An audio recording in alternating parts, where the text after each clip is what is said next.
أما بعد فأعوذ بالله من الشيطان الرجيم بسم الله الرحمن الرحيم ما يود الذين كفروا من أهل الكتاب ولا المشركين أن ينزل عليكم من خير من ربكم والله يختص برحمته من يشاء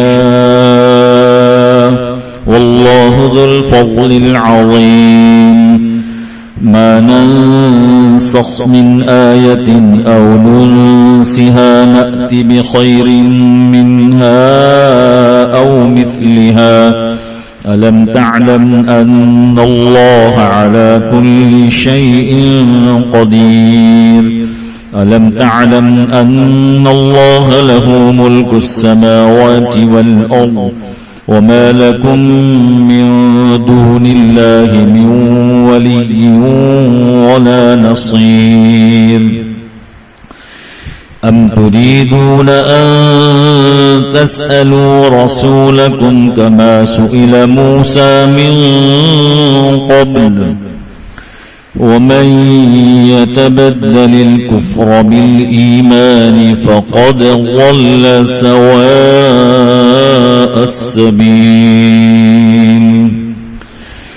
ود كثير من أهل الكتاب لو يردونكم من بعد إيمانكم كفارا حسدا من عند أنفسهم من بعد ما تبين لهم الحق فاعفوا واصفحوا حتى يأتي الله بأمره إن الله على كل شيء قدير وأقيموا الصلاة وآتوا الزكاة وما تقدموا لأنفسكم من خير تجدوه عند الله إن الله بما تعملون بصير.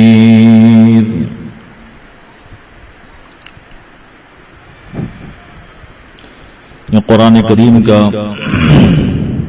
پہلے پارے کی 13ویں رکوع کی آیتوں کی تلاوت کی ہے. ان آیتوں میں حق تعالی شانہ نے یہودیوں کے سلسلے میں کہ جو اہل ایمان سے حسد کینہ رکھتے تھے اور ان کی ناپاک چاہتیں اور خواہشات، اسی طرح مشرکین کی ناپاک خواہشات کو اللہ نے بیان فرمایا ہے اہل ایمان کے خلاف.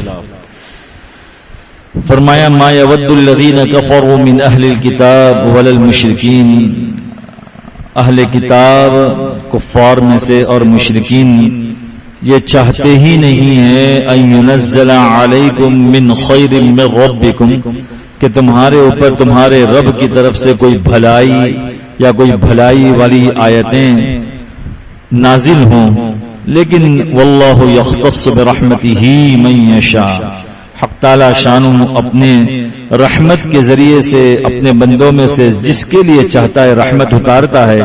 اہل ایمان کے لیے قرآن میں اللہ نے رحمتیں اتاری. واللہ ذو الفضل العظیم، اور اللہ بہت بڑے فضل والے ہیں.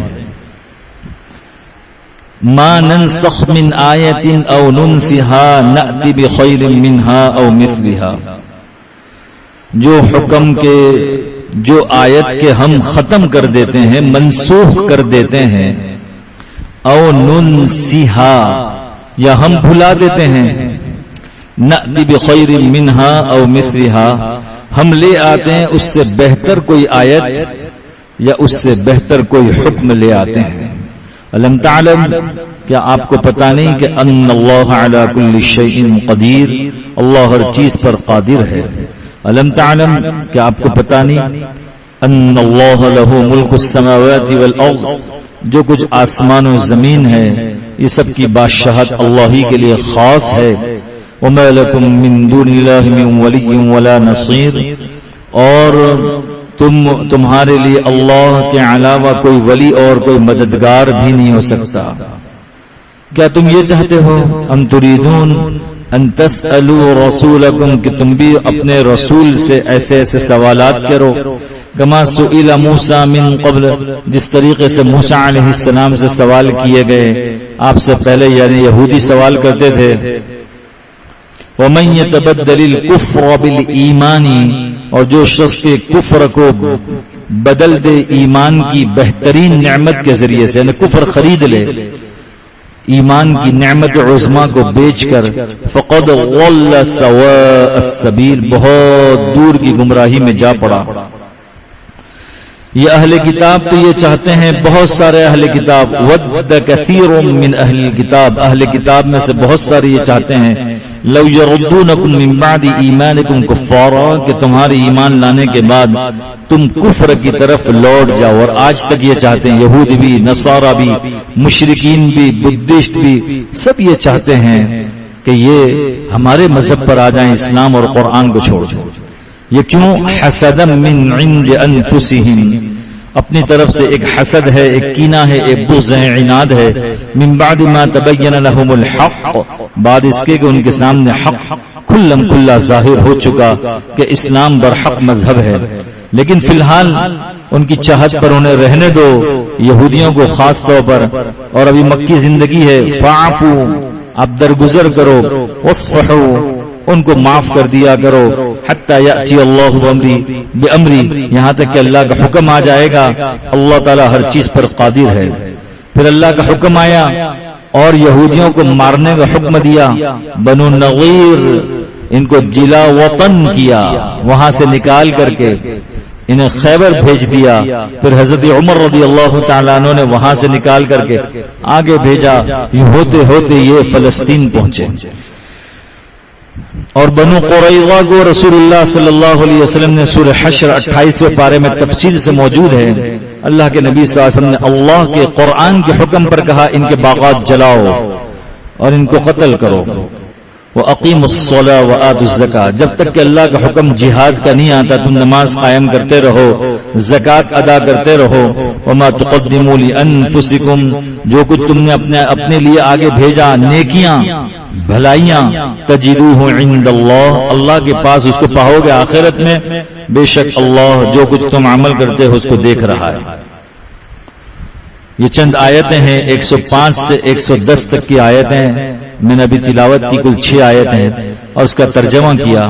پہلی آیت میں فرمایا یہود و نصارہ یہ چاہتے ہیں کہ اللہ کی طرف سے کوئی خاص اہم حکم نازل نہ ہو، لیکن اللہ جو چاہتے ہیں حکم نازل فرماتے ہیں. چنانچہ اصل یہ آیت کب اتری؟ یہ آیت اس وقت اتری جب تھوڑی سی ہم تاریخ سمجھ لیں. پیارے آقا صلی اللہ علیہ وسلم مکۃ المکرمہ میں جب تھے تو خانہ کعبہ کی طرف رک کر کے نماز ادا فرماتے تھے. لیکن آپ کی تمنا یہ تھی کہ یہود ہمارے قریب آ جائیں تو کوئی ایسا کام کریں جس سے ہمارے مسئلے میں بھی کوئی فرق نہ آئے اور یہود بھی خوش ہو جائیں. چنانچہ آپ نماز ایسے پڑھتے تھے، جیسا ایک مثال کے طور پر یہ خانہ کعبہ ہے. یہ خانہ کعبہ ہے، جس طرح میں بیٹھا ہوں، میرے یہ سیدھے ہاتھ پر نیچے کی طرف حجر اسود ہے جہاں سے طواف شروع کیا جاتا ہے. میرے الٹے ہاتھ پر ایک کونے پر یہ، اگر خانہ کعبہ کا ہم غور کریں وہاں پر، تو یہ رکن یمانی ہے جہاں سے جب یہاں سے چلتے ہیں تو اللہم ربنا آتنا فی الدنیا حسنہ وفی الآخرۃ حسنہ وقنا عذاب النار وادخلنا الجنۃ مع الابرار یا عزیز یا غفار یا رب العالمین. یہ دعا پڑھنی ہے. فرشتے اس دعاؤں پر آمین کہتے ہیں اور یہاں دعائیں، ویسے سب جگہ دعائیں قبول ہوتی ہیں، خاص طور پر یہاں سے یہاں دنیا اور آخرت کی ساری نعمت حق تعالی شان و عطا فرما دیتے ہیں. اور اس طرف رکن شامی اور رکن عراقی یہی حتیم بنا ہوا ہے اور یہ سیدھے ہاتھ کی طرف خانہ کعبہ کا دروازہ ہے اور سامنے مقام ابراہیم ہے. خانہ کعبہ کا دروازہ اور جو حجر اسود ہے اس کے درمیان کے حصے کو ملتزم کہا جاتا ہے. مفعول کا صیغہ ہے جس پر چمٹا جائے، ملتزم جس پر چمٹ کر کے مانگا جائے. خیر، نبی کریم صلی اللہ علیہ وسلم مکۃ المکرمہ میں ادھر نماز پڑھتے تھے، یوں نماز پڑھتے تھے. یہ خانہ کعبہ کے سامنے ہے، لیکن بیت المقدس ادھر ہے، حتیم کے اس طرف ہے. تو آپ رخ اس طرف کرتے تھے، خانہ کعبہ سامنے، یہودی سمجھتے تھے کہ چلو بیت المقدس کی طرف بھی رخ ہو رہے ہیں تو وہ خوش ہوتے تھے، اس طریقے سے آپ نماز پڑھتے تھے. یہاں آج کل بھی ایسا ہوتا ہے. جب مدینہ منورہ زادہ اللہ شرفا و تعظیما اللہ کے نبی صلی اللہ علیہ وسلم پہنچے ہیں تو حکم آیا کہ بیت المقدس کی طرف رخ کر کے نماز ادا کرو. ابن عباس رضی اللہ تعالیٰ عنہ کی یہ پوری روایت ہے بخاری شریف میں. کچھ اور روایات بھی ہیں، میں مختصر انداز میں عرض کر رہا ہوں کہ وہاں حکم آیا کہ بیت المقدس کی طرف رخ کر کے نماز ادا کرو، چونکہ تین بڑے قبائل آباد تھے یہود کے، بنو نغیر، بنو قریظہ، بنو قینقاع. تو 16 یا 17 مہینے علی اختلاف الاقوال پیارے آقا صلی اللہ علیہ وسلم نے اس وقت اس طرف رخ کر کے نماز ادا کی. لیکن چونکہ یہاں مکہ مکرمہ تو خانہ کعبہ تھا تو آپ کو تسلی تھی کہ خانہ کعبہ کی طرف رخ ہے، ملت ابراہیمی کی طرف. اب جب وہاں پہنچے اور وہ حکم جاری رہا، ایک قول یہ ہے اور ایک قول یہ کہ نیا حکم آیا، تو بیت اللہ کی طرف رخ نہیں رہا پھر، اس لیے کہ مدینہ منورہ سے وہ الگ ہے اور وہ الگ ہے، بالکل الٹی سمت ہے. تو قرآن کریم میں دوسرے بارے میں اللہ فرماتے قد نرى تقلب وجهك في السماء فلنولينك قبلة ترضاها فول وجهك شطر المسجد الحرام.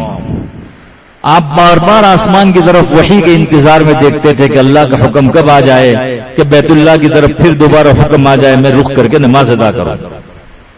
16 یا 17 مہینے کے بعد اللہ کی طرف سے حکم آیا. عصر کی نماز آپ پڑھا رہے تھے، عصر کی نماز کے بعد حکم آیا. یہاں سے ایک صحابی چلے اور انہوں نے جا کر جہاں آج مسجد قبلتین ہے، یہ محلہ بنی سلیمہ تھا، آج جہاں مسجد قبلتین، قبلے نے دو قبلے، وہاں جا کر انہوں نے عصر کی نماز میں اعلان کیا کہ قبلے کا حکم بدل گیا ہے، نہ اب قیامت تک اللہ کی طرف سے حکم آ گیا ہے کہ بیت اللہ کی طرف رخ کر کے نماز ادا کرو. اس دن سے آج تک پھر بیت اللہ کی طرف رخ کر کے نماز پڑھنے کا حکم آیا. یہودیوں کو اس سے بڑا دکھ ہوا، انہوں نے کہا ہمارے یہاں تو نسخ جائز ہی نہیں ہے. نسخ کہتے ہیں ایک حکم اترے اور وہ حکم پھر ختم ہو جائے. اس سے ان کی دو مراد تھی. ایک مراد تو یہودیوں کی یہ تھی کہ جب توریت آ گئی، توریت کے بعد دوسری شریعت آ ہی نہیں سکتی. ایک نسخ الشریعہ ہے اور ایک نسخ الشرائع ہے. شریعتوں کا بدلنا اور احکام کا بدلنا دو الگ حکم ہے. وہ تو کہتے تھے کہ شریعت بھی نہیں بدل سکتی اور احکام بھی نہیں بدل سکتے نئی شریعت میں. تو جب شریعت ہی نہیں بدل سکتی تو وہ کہتے تھے کہ توریت ہماری جو کتاب ہے اسی پر عمل کرنا پڑے گا، قرآن کو ہم مانتے ہی نہیں، اس لیے کہ توریت ہی کتاب ہے، اس کے بعد جو دوسری کتاب قرآن اتری ہم اس کو مانتے ہی نہیں. پہلی شریعت منسوخ نہیں ہو سکتی. اور یہ کیا ہے شریعت میں؟ ان کا کہنا یہ تھا کہ 16-17 مہینے بیت المقدس کی طرف رخ کیا اور پھر اللہ کا حکم آ گیا کہ بیت اللہ کی طرف رخ کر کے نماز ادا کرو. یہ پنکھا بند کر دو بیٹا، پنکھا بند کر دو. بیت اللہ کی طرف رخ کر کے نماز ادا کرو. اب بیت اللہ کی طرف رخ کر کے نماز ادا کرنے کل کوئی اور حکم آ جائے گا اللہ کا. کیا اللہ کو پتا نہیں تھا کہ کدھر رک کر کے نماز ادا کرنی؟ نعوذ باللہ من ذالک، نعوذ باللہ من ذالک. یہ باتیں انہوں نے شروع کی یہودیوں نے. چنانچہ آگے جو آیت میں نبی جس کا ترجمہ یہ کیا وہ یہی ہے کہ اللہ فرماتے ما ننسخ من آیت، ہم جو بھی آیت منسوخ کر دیں، ختم کر دیں، او ننسها یا آپ کو بھلا دیں اے نبی، نأتی بخیر منها او مثلها، ہم لے آتے اس سے اچھی آیت، اچھا حکم، ہم جو چاہیں کریں. دنیا میں تو کوئی کسی پر اعتراض نہیں کرتا. ایک ڈاکٹر وہ شروع میں ایک علاج کے لیے دوا تجویز کرتا ہے اور ابھی یہ نہیں کہتا کہ بھائی آپ کو 1 ہفتہ یہ دوائی کھانی ہے، پھر 1 ہفتہ یہ دوائی کھانی ہے، پھر 3 دن یہ کورس پورا کرنا ہے، پھر 1 ہفتہ یہ دوائی. ڈاکٹر کے ذہن میں ہوتا ہے لیکن مریض کو سب کچھ لکھ کر نہیں دیتا کہ 1 ہفتہ یہ دوا کھاؤ پھر آ کر چیک اپ کروانا.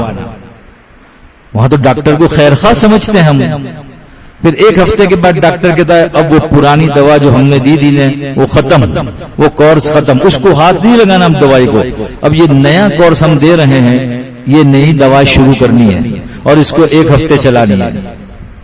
پھر ایک ہفتے دوائی کھا کے گئے کہ اب یہ کورس بھی ختم، اب بس یہ 3 دن دوائی کھاؤ۔ پھر 3 دن کے بعد گئے کہ اب یہ کورس بھی ختم، پرانی کوئی دوائی کو ہاتھ نہیں لگانا، اب پوری زندگی کے لیے 1 ٹیبلٹ صبح 1 ٹیبلٹ شام کھانا، پوری زندگی کے لیے اس کو کھاتے رہنا۔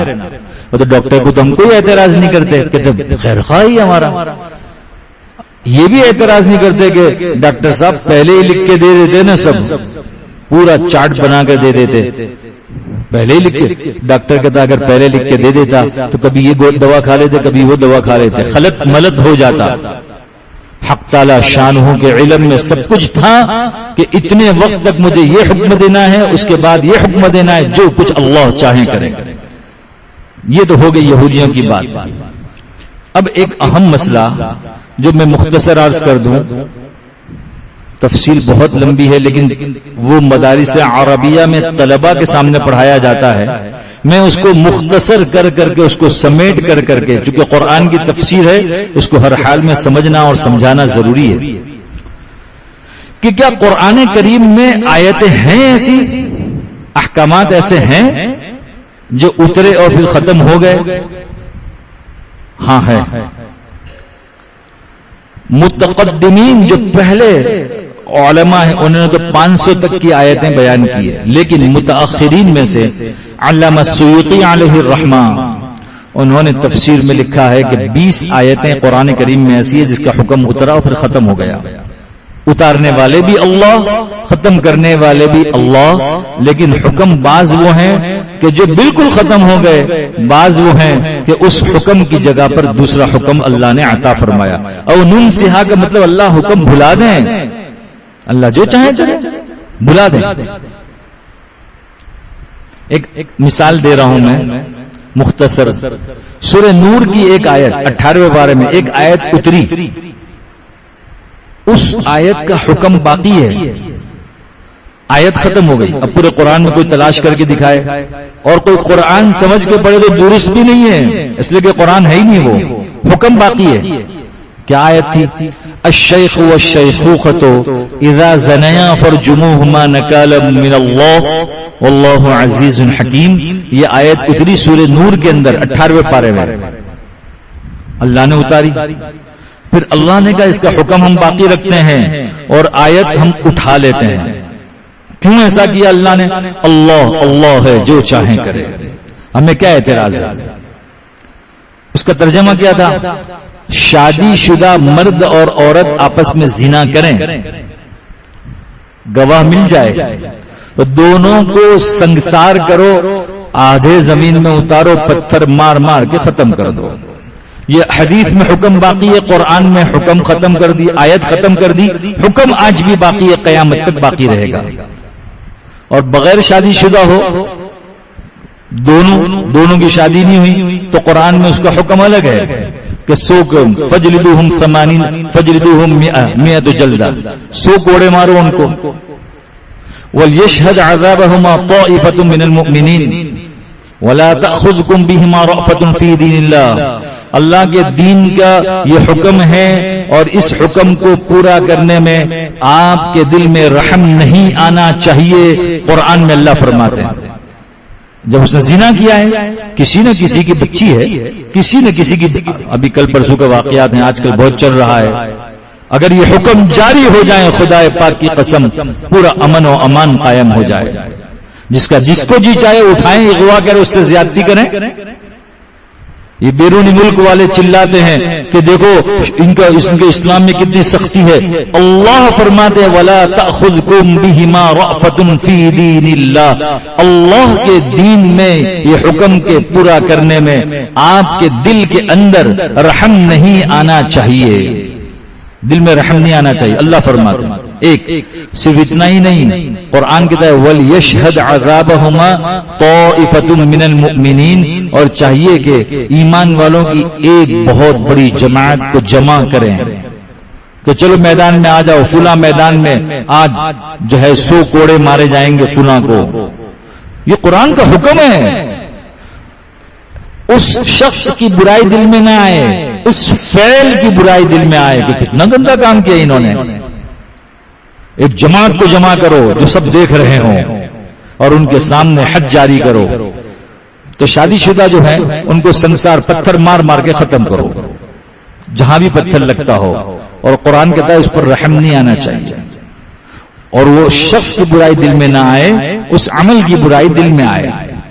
یہ سارا مضمون قرآن میں موجود ہے. اب یہ آیت نازل ہوئی، آیت کا حکم باقی رہا، آیت ختم ہو گئی. قرآن کریم میں حضرت شاہ ولی اللہ محدث دہلوی رحمۃ اللہ علیہ نے طلبہ عزیز کو پڑھائی جاتی ہے کتاب الفوز الکبیر. اس میں حضرت نے 5 آیتیں لکھی ہیں کہ قرآن کریم میں 5 آیتیں وہ ہیں. یہ کم کرتے کرتے وہاں تک کہ قرآن کا حکم ہے کہ ہم آیتوں کو منسوخ کرتے ہیں تو 5 آیت ہے. وہ 5 آیتیں کیا ہیں اس کو ہم مختصر سمجھ لیتے ہیں.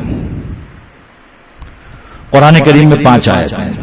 پہلی آیت وصیت کے متعلق احکامات ہیں.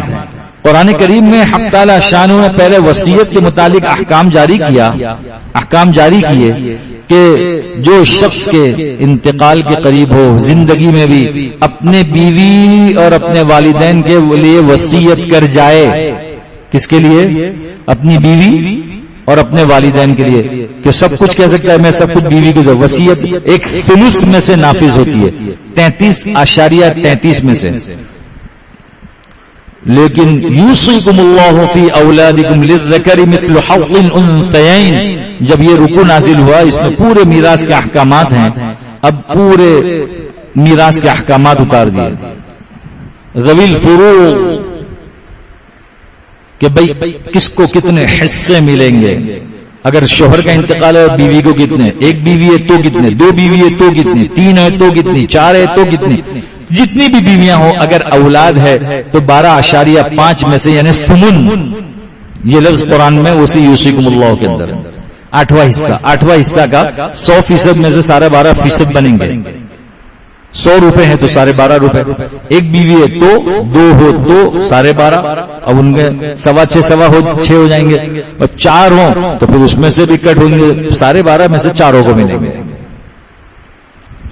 شوہر ہو تو کیا، بیٹا ہو تو کیا، بیٹی ہو تو کیا، اور صرف ایک بیٹی ہو تو نصف، 2 بیٹیاں ہوں تو ثلثان 66.66. اور پوری تفصیلی احکامات. میں صرف یہاں یہ بتلانا چاہتا ہوں کہ میراث کے جب احکامات اترے تو اس صورت میں وہ اب وصیت جائز نہیں ہے رشتہ داروں کے لیے. قرآن میں تو یہ حکم آیا اور حدیث میں پیارے آقا صلی اللہ علیہ وسلم نے فرمایا لا وصیت لوارث الا ان یجیزها الورثہ، وصیت وارثدار کے حق میں نافذ نہیں ہوگی.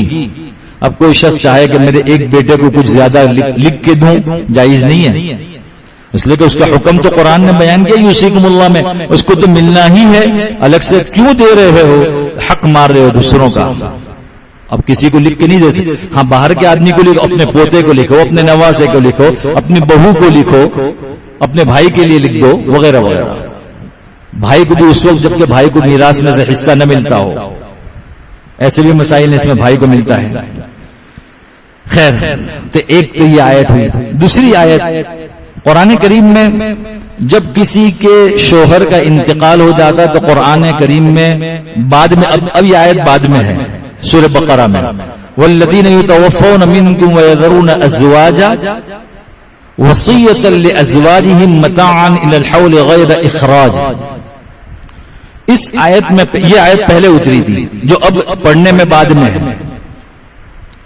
اس آیت میں اس بات کو حکم دیا تھا کہ جب کسی کا انتقال ہو جائے شوہر کا تو اس عورت کو متوفی عنہا زوجہا کہا جاتا ہے. یہ متوفی عنہا زوجہا 1 سال تک خرچہ اس کا دیا جائے گا. 1 سال تک اسی میراث کے پیسوں میں سے اس کا خرچہ بھی مثلا دیکھ لیا کہ مہینے کا اس زمانے کے اعتبار سے 25,000 خرچہ ہے تو 1 سال کا خرچہ پہلے 3 لاکھ روپے اس میں سے مائنس کیا میراث میں سے کہ اس کا خرچہ نکل گیا 1 سال تک. پھر قرآن کا حکم آیا پیچھے والی آیت والذین یتوفون منکم ویذرون ازواجا، تو وہاں پر وہ آیت اتری کہ وہاں پر وہ کتنے مدت رہے گی؟ 4 اشہر و 10۔ اب 1 سال سے ہٹ کر کے 4 مہینے 10 دن کا حکم آ گیا۔ 4 مہینے 10 دن، 130 دن اگر انگریزی تاریخ کے حساب سے انتقال، اور اگر چاند کی پہلی تاریخ کو انتقال ہوا کسی شوہر کا تو پورے 4 مہینے 10 دن گن لیں چاند کے حساب سے، ورنہ تو 130 دن۔ وہ چاند کے حساب سے ہوگا تو 1-2 دن کم ہو جائیں گے۔ دیکھیں اللہ نے پہلے حکم دیا تھا، بعد میں دوسرا حکم دیا۔ وہ آیت بھی موجود ہے قرآن میں، یہ آیت بھی موجود ہے۔ وصیت کے متعلق بھی وہ آیت بھی موجود ہے، یہ آیت بھی موجود ہے۔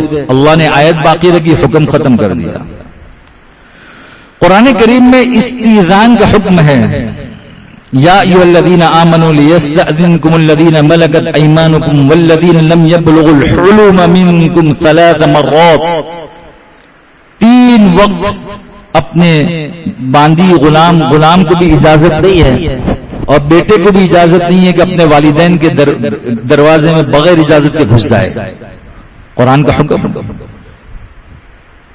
من قبل الصلاۃ الفجر، فجر سے پہلے کا وقت، من قبل الصلاۃ الفجر وہ وقت ہے، پھر دوپہر میں کھانے کے بعد کا وقت اور رات کا وقت،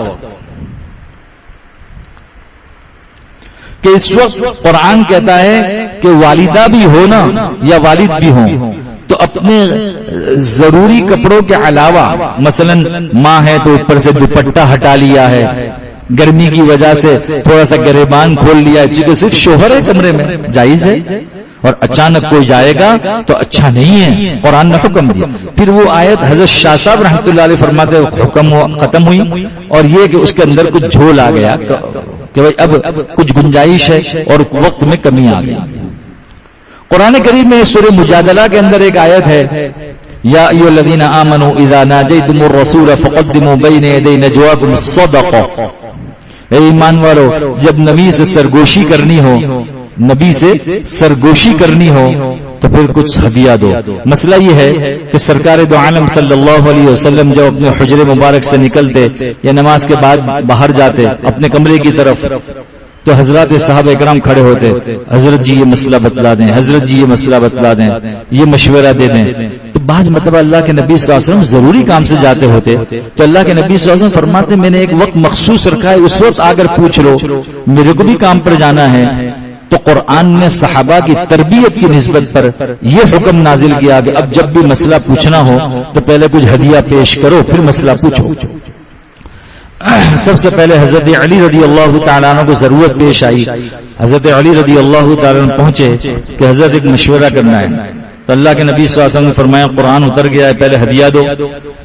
حضرت علی رضی اللہ تعالیٰ نے فرمایا میرے پاس تو 2 یا 3 چاول کے دانے کے برابر سونا ہے، چاول کے دانے کے برابر، کلاؤ آپ نے لیا، مسئلہ بتلایا، فوراً قرآن اترا اشفقتم ان تقدموا بین یدی نجواکم صدقات فَإِذْ لَمْ تَفْعَلُوا وَتَابَ اللَّهُ عَلَيْكُمْ۔ کیا تم ڈر گئے کہ تمہیں ہدیہ پیش کرنا پڑے گا؟ چلو ہم معاف کرتے ہیں۔ تربیت ہو گئی صحابہ کی کہ اب جو وقت رسول اللہ صلی اللہ علیہ وسلم دیں گے اسی وقت مسئلہ پوچھیں گے۔ اور جب تربیت ہو گئی تو اللہ کے نبی صلی اللہ علیہ وسلم نے کہا کہ بھئی اب حکم منسوخ ہو گیا۔ دیکھیں آیت باقی ہے، دوسری آیت بھی اتری، دونوں آیتیں قرآن کریم میں موجود ہیں۔